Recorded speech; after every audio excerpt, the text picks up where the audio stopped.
Boa tarde, o meu nome é Mariane Loureiro Alves Aiguerte, faço parte da Uninter, do Polo São Borja.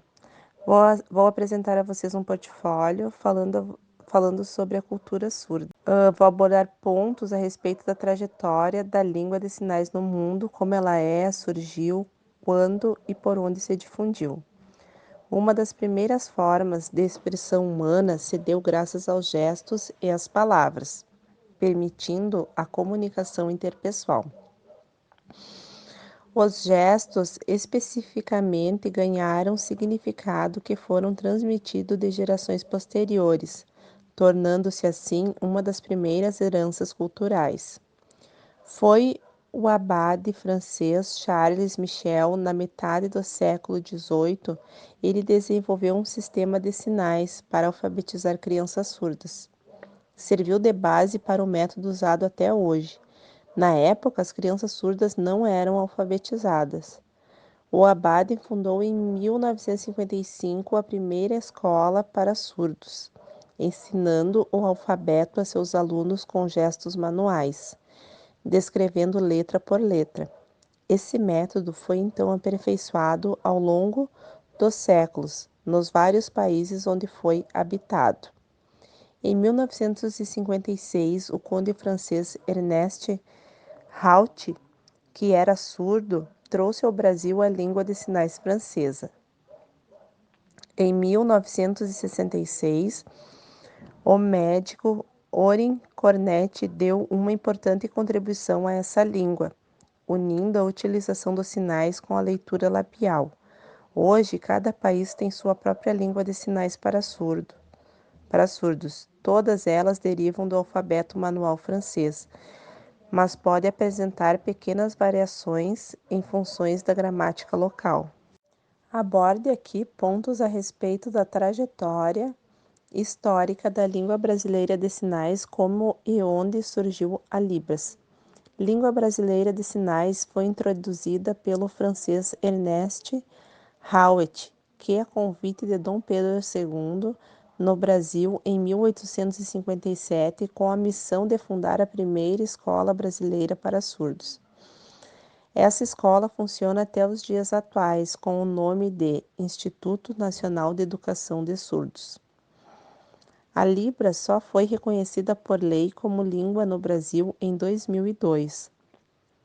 A acessibilidade em Libra só se tornou obrigatória a partir da promulgação em janeiro de 2016 da Lei Brasileira de Inclusão. A Libra foi criada junto com o INES a partir de uma mistura entre língua francesa de sinais e gestos já utilizado pelos surdos brasileiros. Ela foi ganhando espaço pouco a pouco, mas sofrendo grandes derrotas em 1980. Um congresso sobre surdez em Milão proibiu o uso das línguas de sinais no mundo, acreditando que a leitura labial era a melhor forma de comunicação entre os surdos. Isso não fez com que eles parassem de se comunicar por sinais, mas atrasou a difusão da língua no país. Com a persistência do uso e uma crescente busca por legitimidade da língua de sinais, a Libra voltou a ser aceita. A luta pelo reconhecimento da língua, no entanto, não parou. Em 1993, uma nova batalha começou, com um projeto de lei que buscava regulamentar o idioma no país.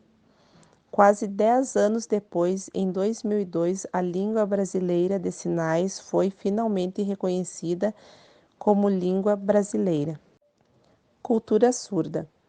A maneira de que o sujeito surdo entende o mundo é de modificá-lo a fim de torná-lo acessível e habitável, ajustando-os com as suas percepções visuais que contribuem para a definição das identidades surdas e das almas das comunidades surdas é denominado cultura. Cultura surda de característica que torna uma pessoa parte da comunidade surda ou povo surdo, permitida principalmente pelo uso da língua de sinais. Logo, a cultura surda é recolocada em oposição à cultura ouvinte, ou seja, o modo de ser e de se comunicar que é característico das pessoas que ouvem. A história cultural dos surdos é longa e complexa. Os surdos usam meios para se comunicar com a língua de sinais. A importância da cultura surda é um modo de mostrar como o preconceito contra as pessoas surdas é um etnocentrismo, pois trata-se de uma intolerância a um grupo cultural diferente do seu. Com o reconhecimento legal da língua brasileira de sinais, deu-se como novas conquistas aos surdos, pois podem assim falar, se expressar, trocar ideias e até discutir como qualquer outra pessoa. A cultura surda no Brasil. O desenvolvimento de inclusão para a comunidade surda fez com que em 2002 a Libra fosse reconhecida como língua oficial durante o governo de Fernando Henrique Cardoso, pela Lei número 10.436. Isso foi resultado de ampla mobilização da comunidade surda na luta pela ampliação de seus direitos. A LBI foi um grande avanço. Agora estamos em período de ajustes. O ideal é criar uma cultura de inclusão e derrubar barreiras que ainda existem. Ao escrever os direitos previstos na lei, deve surgir caso de punição por discriminação e isso vai ter um efeito cultural e pedagógico positivo. As inovações pela nova lei alcançarão, entre outras, as áreas de saúde, educação, trabalho, assistência social, esporte, previdência e transporte. Os elementos que fazem parte de uma cultura surda são visualidade, linguística, família, comunidade surda, associação e organização, literatura surda, criações e transformações. Os ouvintes e as libras. A barreira linguística poderia ser desconstruída se as pessoas que ouvem se dispusessem a aprender a língua de sinais e, ao tornarem fluente, automaticamente fariam desaparecer os obstáculos para a comunicação plena com os sujeitos surdos da referida língua. O que é mais preocupante é que, diante de tantos cursos de Libras que hoje são oferecidos, alguns profissionais ainda têm resistências de não querer se capacitar para aprimorar seus conhecimentos e atender esses indivíduos, transmitindo informações e conhecimentos a fim de que possam desenvolver a comunicação entre professor, aluno e as demais pessoas dos órgãos públicos e também de toda a sociedade. Isso tudo é tão necessário para que haja uma educação inclusiva para contribuir para a socialização de alunos com necessidades especiais educacionais, beneficiando também os demais alunos a aprenderem a ter respeito e compreender as diferenças. Capacitação de ouvintes em Libras. A relação de um ouvinte com um surdo pode parecer complicada e até impossível, mas na verdade não é.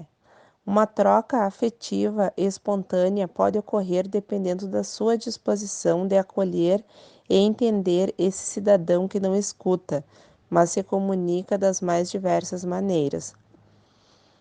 Você pode se dedicar a aprender Libras, tanto para interagir simplesmente, quanto para poder atuar como intérprete para essa comunidade, pois são muitos os surdos que usam essa língua como meio de comunicação e expressão.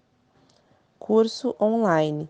Se você está com dificuldade para encontrar um curso de Libras na sua região ou até mesmo não tem tempo suficiente para se deslocar até o local das aulas, uma ideia interessante é buscar cursos online que ofereçam o ensino da língua de sinais.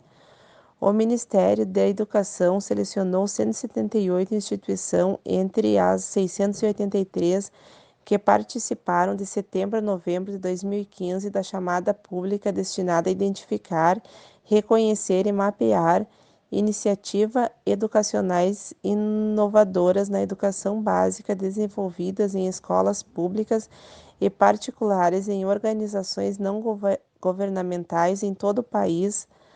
A solução abrangeu instituições escolares e não escolares, escolas indígenas do campo e urbanas, da educação infantil, ensino fundamental, ensino médio e da educação de jovens e adultos.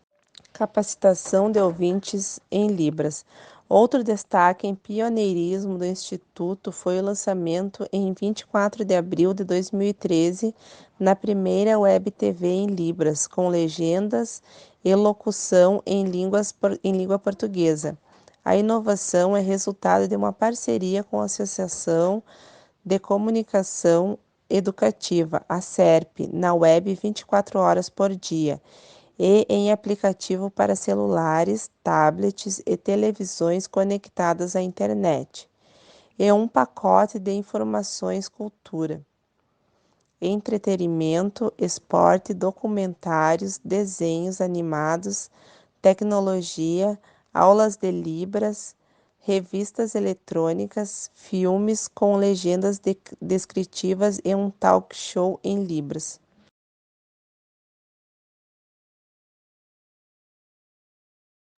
Experiências locais bem-sucedidas com Libras. São Borja, Rio Grande do Sul. O local citado foi a farmácia onde eu trabalho.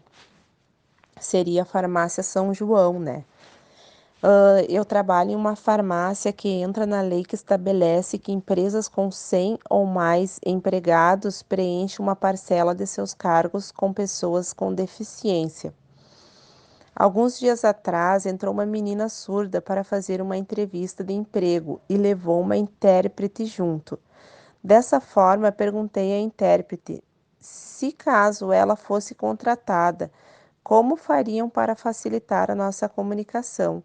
A intérprete disse que basta baixar um aplicativo para nos comunicarmos.